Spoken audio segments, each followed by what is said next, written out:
Well, at least with the medical field, it's such a clear pathway Yeah. to success, right? You go to college, you get your good grades. Then from there, if you get good grades, go to med school.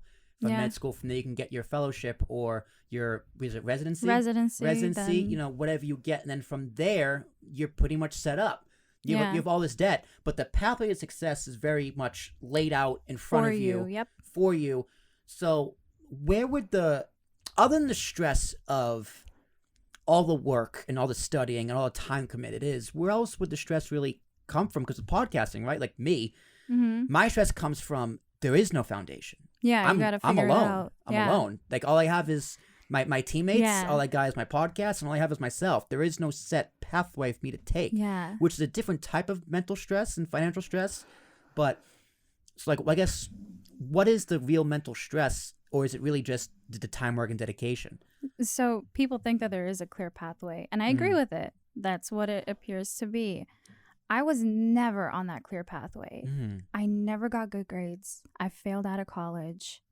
And I saw that this foundation that was laid out is not to help you get into medical school and become a doctor. It's to filter you out. And I get it. You don't want doctors who don't study and do their work. But then there are just some people who are good students. They're hardworking and just need additional help. And I was one of them.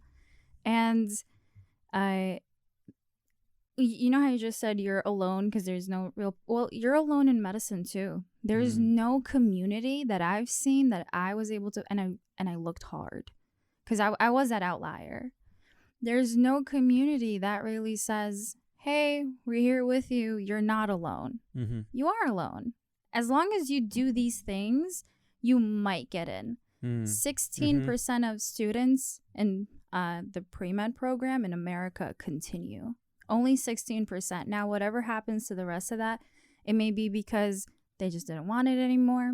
But from my life, my experience, what I've seen is people just felt alone. When you go to a pre-med advisor, if you're not getting those A's and B pluses, they discourage you. Is it cutthroat? Very. Interesting. And it's not just cutthroat inside of that university or that medical school. It's very cutthroat among friends. And you just start to think, well, I'll only have a community if I'm successful. But in order to be successful, sometimes you do need a community. Yeah. And sometimes you got to be cutthroat. Yeah. And if there are medical students out there who are depressed, who feel like they're not good enough because they're not getting those good grades, or it's just so competitive and their pre-med advisors are telling them, don't put all your eggs in one basket. You should think of another career. Yeah. Well, you can start listening to me because I went through hell. I want to talk about it. And that's the awesome part about podcasting. You don't need to know that person who's listening in order to build that connection. They can listen to you and be like, oh, damn, I'm not alone. Someone's going through this. Are you